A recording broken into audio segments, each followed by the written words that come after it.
Hello friends, welcome to the YouTube channel of Career express.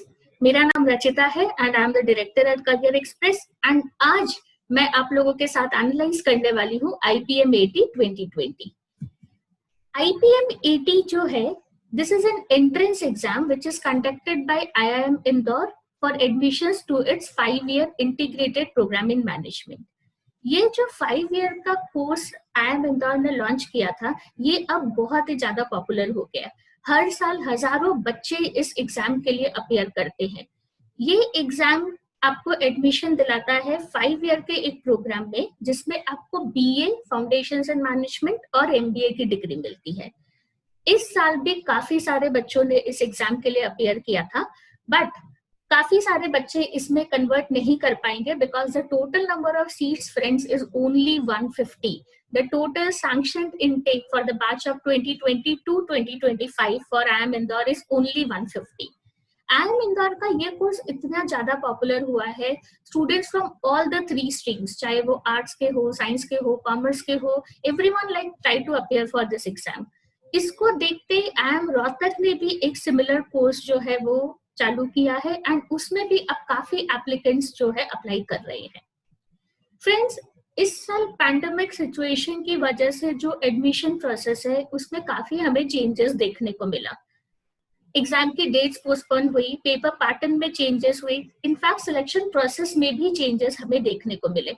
सबसे पहले अगर मैं बात करूं तो सिलेक्शन प्रोसेस में नॉर्मली क्या होता था, लास्ट ईयर तक एंट्रेंस एग्जाम होती थी, students who would clear the cut off mark in entrance examination. And इसके कट ऑफ के बारे में एक चीज बताना चाहूंगी मैं आपको कि IPM IIM इंदौर में जाने के लिए आपको एक ओवरऑल कट ऑफ तो क्लियर करना ही पड़ता है, इसमें आपको सेक्शनल कट ऑफ्स भी क्लियर करने पड़ते हैं। जो भी स्टूडेंट्स ये कट ऑफ्स क्लियर करते थे उनको बुलाया जाता था एक राउंड ऑफ पर्सनल इंटरव्यू के लिए एंड वैट के लिए, यानी कि राइटिंग एबिलिटी टेस्ट के लिए। बट इस साल उन्होंने पर्सनल इंटरव्यू और राइटिंग एबिलिटी टेस्ट कैंसिल कर दिया है। इस साल उसकी जगह 85% वेटेज जो है दिया गया है IPM AT के एंट्रेंस एग्जाम को एंड 15% वेटेज दिया गया है एक वीडियो बेस्ड असेसमेंट को। एग्जाम जो ओरिजिनली होने वाली थी 30 अप्रैल को, पोस्टपोन होते होते शिफ्ट हो गई थी 7 सितंबर को। तो 7 सितंबर को एग्जाम हुई थी एंड 13 सितंबर यानी कि एक वीक के अंदर अंदर ही उन्होंने उसका शॉर्टलिस्ट भी डिक्लेयर कर दिया था। So that was quite quick on their part. So now IPM AT का जो एग्जाम है, most of the students they right it for IIM Indore, but एक और यूनिवर्सिटी है, Nirma university in Ahmedabad Gujarat, it also accepts the score of IPM AT। इस साल उन्होंने नहीं किया था, इस साल they made it board based, merit based, but normally last year तक they accepted the score of IPM AT। So friends, यहाँ पे कुछ एक बेसिक ओवरव्यू था about the IPM AT examination. अब हम जो है बात करेंगे कि इस साल का पेपर कैसा था, उसमें क्या पूछा गया था, पेपर पैटर्न कैसा था एंड नॉर्मली कैसे होता है। So first of all let us see the sections और सेक्शंस का वेटेज कितना रहता है। पहले तो जो आप ऊपर वाले टेबल में देख रहे हैं, this is the old pattern which was followed till last year. उसमें 3 सेक्शंस होते थे, जिसमें से 2 सेक्शंस QA के होते थे और एक सेक्शन वर्बल एबिलिटी होता था। QA वाले सेक्शंस में एक सेक्शन में आपको MCQ बेस्ड क्वेश्चंस होते थे, मल्टीपल चॉइस क्वेश्चंस होते थे, जिसमें आपको ऑप्शंस दिए गए होते थे। इसमें 40 क्वेश्चंस होते थे which a student is supposed to solve in 40 minutes. इसमें +4 आपको दिया जाता था for every correct answer and you scored a -1 for every wrong answer. इसमें नेगेटिव मार्किंग थी। Now coming to the second section, वो अगेन वापस से क्वांटिटेटिव एबिलिटी का ही सेक्शन है, बट इसमें आपको ऑप्शंस नहीं दिए जाते थे, इसमें आपको सॉल्व करके you had to type in the answer. इसको डेटा बेस्ड क्वेश्चंस बोलते हैं, शॉर्ट आंसर सेक्शन बोलते हैं। इसमें 20 ही क्वेश्चंस होते थे एंड इसमें कोई नेगेटिव मार्किंग नहीं होती थी। इसमें 40 मिनट्स में आपको 20 क्वेश्चन सॉल्व करने होते थे। थर्ड जो सेक्शन है वर्बल एबिलिटी का, उसमें मोस्टली इंग्लिश जो हम बोलते हैं वो सेक्शन ये होता है। इसमें भी 40 क्वेश्चंस 40 मिनट्स एंड इसमें भी नेगेटिव मार्किंग आपको होती थी। इसमें भी कुछ क्वेश्चंस थीटा बेस्ड होते थे but most of them were MCQ based. ये तो था 2019 तक का पेपर पैटर्न। अब हम बात करेंगे कि इस साल पैंडेमिक की वजह से उन्होंने पेपर पैटर्न जो रिवाइज किया उसमें क्या चेंजेस थे। उसमें the number of questions were reduce, जैसे क्यूए एमसीक्यू में 40 से 20 पे आ गए थे, शॉर्ट क्वेश्चन में 20 से 10 में आ गए थे, मतलब आधा कर दिया था। मार्क्स में the number of questions were reduce to half, but वहीं पे एक स्टूडेंट्स को एडवांटेज हुआ था क्योंकि टाइम को उन्होंने सेम प्रपोर्शन में रिड्यूस नहीं किया था। उन्होंने 40 क्वेश्चंस में से 20 क्वेश्चन कम किए, बट टाइम सिर्फ 10 मिनट कम किया। ऐसे ही क्यूए में भी 20 में से 10 क्वेश्चन कम किए एंड टाइम भी उन्होंने 10 मिनट्स रिड्यूस किया। So now the students, they were able to find more time to solve each and every question in mathematics. So that was quite advantageous, and that actually led to high cutoff in the math section this year. Okay, coming to verbal ability, the number of questions came down by 10. 10 questions उन्होंने reduce किया and the time also came down by 10 minutes. So no advantage in terms of time gain here. Okay, now जो हम normally believe कर रहे हैं कि ये जो पेपर पैटर्न है नया वाला, this will stay true for only this year and from 2021 we might go back to the old pattern. So if you are a 2021 aspirant, I would suggest कि आप जो है पुराने वाले पेपर पैटर्न के हिसाब से ही अपने प्रिपरेशंस रखें. Now let us analyse the sections one by one. So friends, इसमें हर एक सेक्शन पे फोकस करना इसलिए जरूरी है क्योंकि मैंने आपको बताया कि इसमें सेक्शनल कट ऑफ्स होता है. So now let us look at the verbal ability section. Verbal ability की section में इस बार 30 questions थे. 30 questions में से 6 questions were from one RC. एक reading comprehension था around 300 words का, जिसमें से ये questions पूछे थे. उसमें भी 2 questions इसमें ऐसे थे जिसमें थोड़ा सा analyze करने का जरूरत था. बाकी सब काफी direct थे and the RC was not very difficult. It was up to moderate level. Normally 2019 तक ये देखा गया है कि when there were 40 questions 2 RC पूछे जाते थे. इस बार पूरा एक RC रिड्यूस हो गया है. तो normally if you are looking at IPM-80 2021 which will be based on a similar pattern as 2019, we can again expect 2 RCs there. So reading comprehension is very important and एक tip मैं आपको देना चाहूंगी कि प्लीज अलग अलग genre के अलग अलग टाइप के आप पैसेजेस को रीड करिए एंड मेक श्योर कि आप उनको एक कंप्यूटर स्क्रीन पे रीड कर रहे हैं. क्योंकि क्या होता है, हमारी स्क्रीन पे रीडिंग स्पीड काफी वेरी करती है when we read it in a physical paper. So if you are targeting IPM-80 2021, please do practice reading on a screen and read different type of passages. एक ही topic या एक ही genre में से मत पढ़िए, because that will actually help you grasp things quickly. Secondly, reading comprehension में जब हम पेपर और पेन में करते हैं ना, तब हमारे पास आदत होती है कि हम उसको मार्क कर सकते हैं या we can highlight few things which is not possible when you are doing it on the screen. So make sure आप उस चीज की आदत को आप धीरे धीरे कम करें और आपकी रीडिंग स्पीड को बढ़ाएं. एनालिसिस बहुत ज्यादा जरूरी है, जैसे कि टोन क्या हुआ, what can be inferred, which of this is true according to the passage, what title can be given to the passage. इस टाइप के क्वेश्चंस आपको जरूर प्रैक्टिस करने चाहिए. Okay, so RC is one important component and that was there this year also. Another component which is very typical of an IPM-80 paper, जो normally बाकी सारे undergrad entrance exam में हमें नहीं देखने को मिलता है, that is paragraph completion. एक पैराग्राफ आपको दिया हुआ रहता है एंड उसमें से कुछ सेंटेंसेस मिसिंग होते हैं, या तो फर्स्ट सेंटेंस या बीच का या कोई last sentence, and then you are given option sentences में से and you have to identify कि कौन सा सेंटेंस वहां पे सही रहेगा. तो यहाँ पे it comes to a lot of practice. You need to understand कि what basically a paragraph is. Paragraph में कहीं पे भी आपका थीम चेंज नहीं हो सकता, वो मेन चीज आपको समझनी जरूरी होती है. This will require a lot of practice and this is also very understanding based. You cannot just memorize the rules for it. You have to understand the paragraph, you have to understand its context, you have to understand the grammar in it, and then you will be able to solve such questions. So 2 questions इसमें थे. Paragraph jumbles. Now this paragraph jumbles, जिसको हम para jumbles बोलते हैं, para jumbles is theta based. मतलब इसमें आपको options नहीं दिए हुए होते हैं. सो फ्रेंड्स, नॉर्मली क्या होता है ना, अगर पैराग्राफ जंबलिंग होता है तो ऑप्शन से वो सॉल्व करना काफी बार इजी हो जाता है, because you can eliminate few options. कि अगर फर्स्ट अल्फाबेट से हम एलिमिनेट कर देते हैं, बहुत बार ऐसे सॉल्व करते हैं. बट जब आपके पास आंसर्स नहीं है तो it becomes very difficult. So you have to solve the entire passage on your own. आपको अरेंज करना है खुद से and then you need to type in the answer, you need to type in the sequence. So this is what the para jumble questions is. तो इस साल 2 question para completion के and 3 question paragraph jumbling के वहां पे देखे गए थे, and this is very typical of IPM-80 paper. Every year you can expect around 3 to 4 questions in both this. Phrasal verbs is something which is very important. इस पे आपको काफी वर्क करने की जरूरत है. If you are an IPMAT aspirant, please make sure that you practice phrasal verbs a lot. Phrasal verbs is not something that you can master overnight. उसमें काफी प्रैक्टिस चाहिए होती है, उसमें काफी फोकस चाहिए होता है, and because there are so many phrasal verbs, so until and unless you read a lot, you practice a lot, you are not going to get a hold of this thing. So please make sure that you practice a lot of phrasal verbs.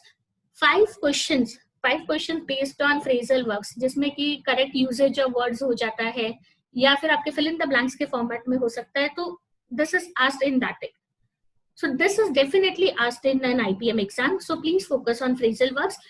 Fill in the blanks, जिसमें single blank, double blank, triple blank सारे थे, जिसमें vocabulary based आपके fill in the blanks होते हैं. idioms and phrases, कुछ काफी common वाले idioms and phrases भी पूछे जाते हैं. So idioms and phrases, if you are thorough with the list, एक बार अगर आपने पढ़ा हुआ है, अगर आप रेगुलरली रीड करते हैं, तो you should not find this difficult. बहुत ज्यादा डिफिकल्ट वाले लोग नहीं पूछते हैं. कॉमनली जो यूज होते हैं, this is the idioms and phrases which is asked. Sentence correction, grammar based, yes. तो सेंटेंस करेक्शन में आपको you have to focus on articles, preposition, subject verb agreement, modifiers, verb, ये सब चीज पे फोकस करके हमें सेंटेंस करेक्शन करना होता है. So as you can see a fairly balanced section when it comes to verbal ability, and with regular practice, taking a lot of mock test, analyzing your test, getting your grammar in place, getting used to reading vocabulary, थोड़े कुछ words आप daily करें. अगर आप ये tips आप follow करते हो, तो I am sure you can do very good in this. Like I have seen students who have attempted more than 27, 28, it means almost close to 30 questions. The entire उन्होंने पूरा सेक्शन अटेम्प्ट किया है, and काफी उनके correct भी हुए हैं. So it's not very difficult if you practice regularly. Now let us come to the QA section. QA में हम पहले बात करेंगे MCQ वाले क्वेश्चंस में. नाउ इसमें MCQ वाला जो क्वेश्चन है, इसमें नेगेटिव मार्किंग होता है. So you have to take call कि कौन से क्वेश्चंस आपको अटेम्प्ट करने हैं, कौन से नहीं. एंड अगर आप सेक्शन को थोड़ा स्ट्रैटेजिकली अटेम्प्ट करें, you will always find questions जो आप बहुत इजी होते हैं.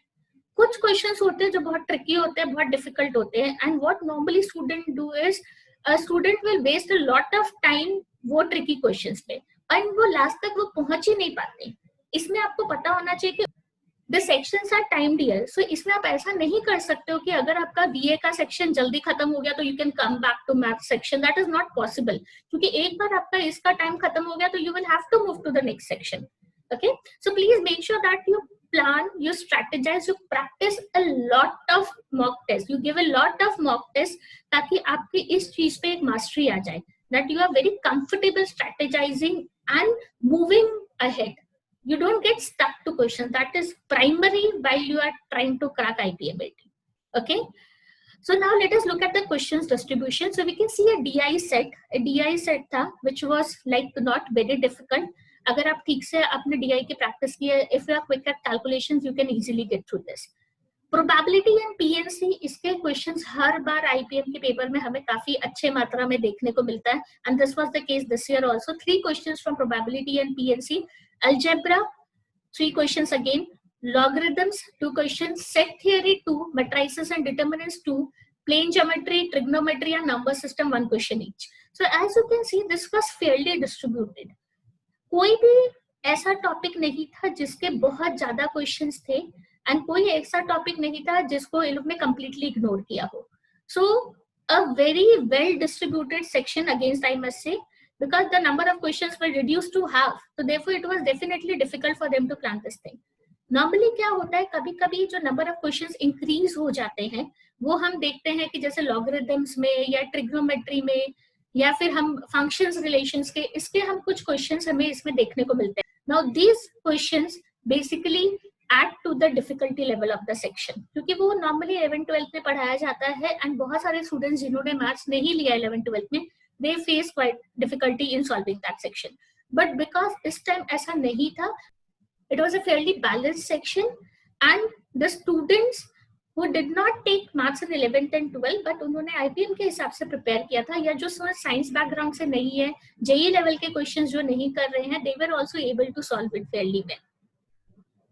Coming to to the QA essay. Now this was again a very balanced section, I must say, because इसमें आप देखेंगे कि इसमें आपको स्कोर करने की अपॉर्चुनिटी थी. There were questions on ratio, averages, time, speed, distance, जो 10th standard तक के टॉपिक्स होते हैं.